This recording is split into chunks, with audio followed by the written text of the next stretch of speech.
and we're going to talk about what is a lien, what are the lien deadlines that you need to be aware of, what are the major exceptions to those rules, and then why you should consider using an NTO company instead of doing the notices yourself, and what are the benefits of using the right NTO company.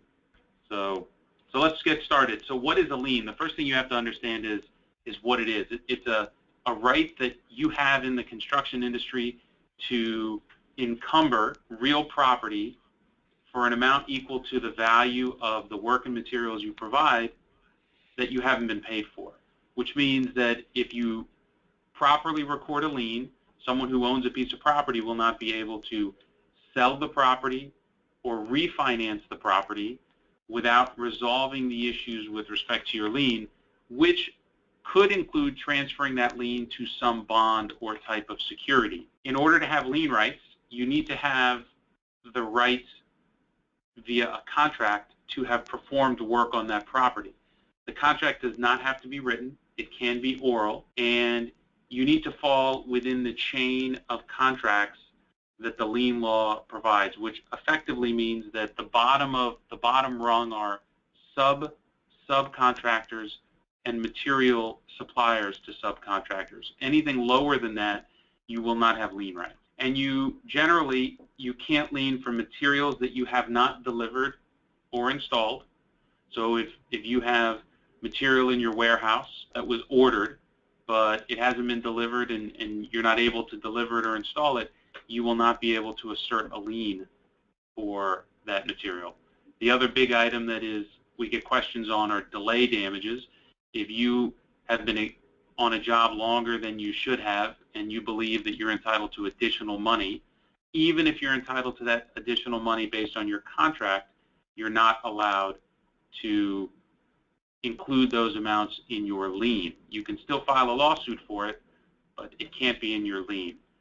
And finally are lost profits. If you're terminated from a job and your profit on the job should have been 30 grand, but you were terminated 1/3 of the way through, so therefore you have $20,000 worth of lost profits, you are not able to include that amount in your lien. Again, you may be able to file a lawsuit for it, it just cannot be in your lien. So let's go over what the lien deadlines are. Within 45 days of your first work, you need to serve an NTO, a notice to owner. Within 90 days of your last work on the job, you need to record the claim of lien. Within 15 days of recording, you need to serve a copy of the claim of lien on all interested parties that are listed in the NOC, the Notice of Commencement, which is recorded by the owner or contractor at the beginning of the job. And it may list some other people that need to receive a copy of both the notice to owner and the lien. If you have a contract with the owner, you need to serve what's called a contractor's final affidavit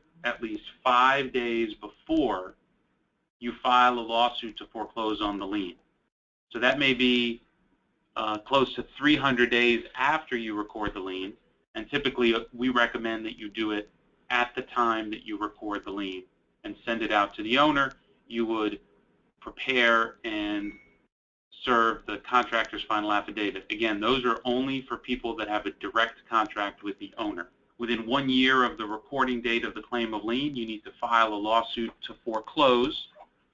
That is the only way to preserve your lien rights. There is no such thing as re-recording the lien or extending the lien by some other means. The only thing you can do is file a lawsuit within 1 year of the recording date of that claim of lien. And every single one of these rules that I've told you has at least one, if not many, exceptions. So these are just the general rules that you need to be aware of.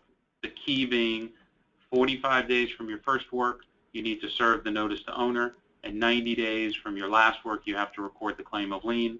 And then the next biggest one is filing suit no later than a year. I will tell you that in our experience, you shouldn't be waiting that long before you decide to do something with your lien. So if you've gone through the effort of recording a lien and you've decided that you have been unable in your own collection process to get paid, then you need to make sure that you proceed swiftly, and usually we say within 30 to 90 days of the recording date of your claim of lien, if you have not been able to get paid, you need to move to the next step, which is to hire a lawyer, send a demand letter, or file your lawsuit.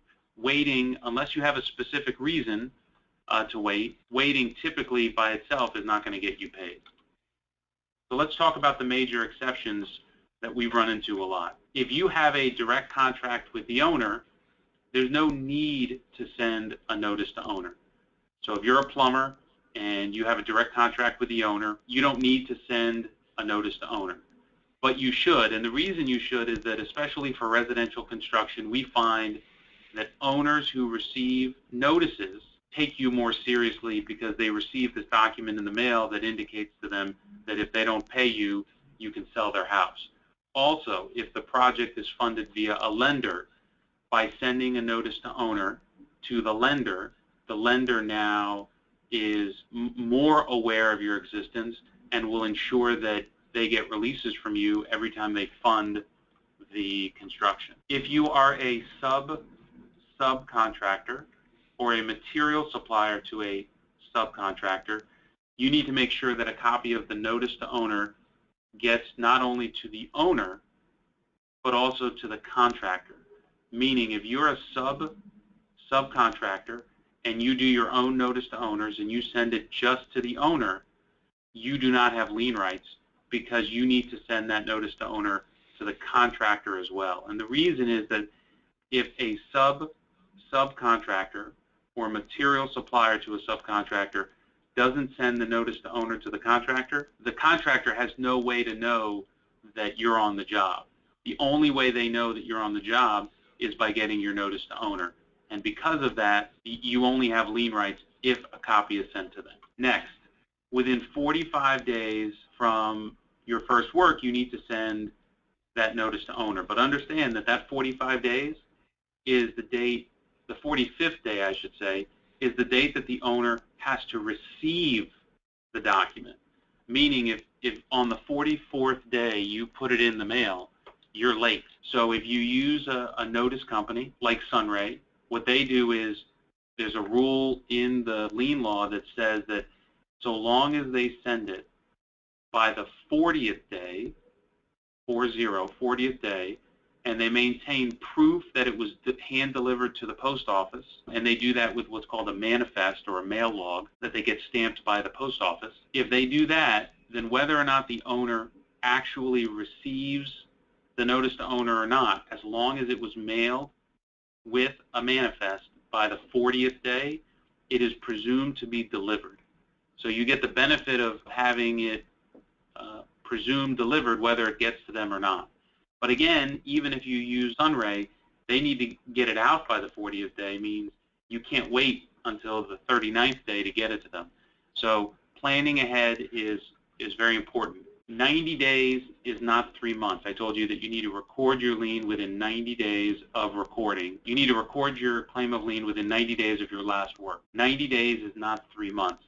So if you're calculating when you need to record your lien by saying February 2nd, March 2nd, you're making a mistake. Some days obviously have more than 30 days. Some days have fewer than 30 days. Some months, you need to make sure that you calculate the 90th day correctly. And so you know the 90th day, when you count 90 days, you include all of the weekends and legal holidays from your date of last work all the way to the end until you get to the very end. And if the 90th day falls on a weekend or federal legal holiday, then you roll it over to the next day. So if the 90th day is a Saturday, you roll it to the next business day, which would be Monday.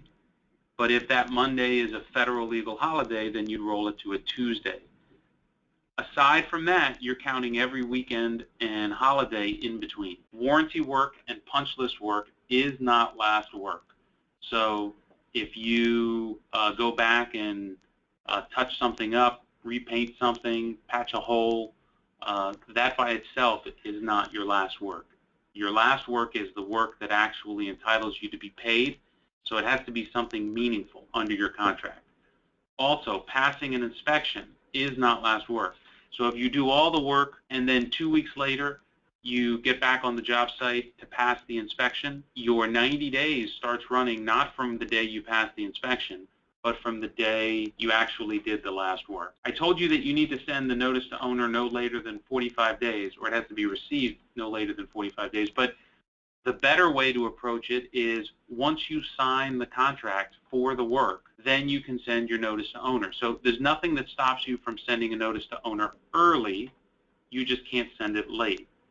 So your internal procedure ideally is that once you sign a contract, assuming of course you haven't already started the work, but if you sign a contract before you start the work, then that should be the trigger to send out your notice to owner. If you do work on leased property, that means that you may not have lien rights on the underlying dirt, the realty. You may only have a lien on the lease, which is the document that exists between the landlord and the tenant. And as a result, if you foreclose on that lease, you get to potentially move in and pay rent and run the business. What we find is that if the tenant that hired you has issues paying you, they may also not be paying the rent. And if that's the case, then they likely will be evicted, which means that foreclosing on the lease itself has very little value. So you need to be very careful when you work on leased property and just know that the likelihood of getting your lien to attach to the real property is very slim. There are lots of exceptions around the rule, but most landlords are sophisticated enough to record the documents they need to record to keep their property free and clear of liens, which means, again, that if you do work on leased property, your lien rights are limited.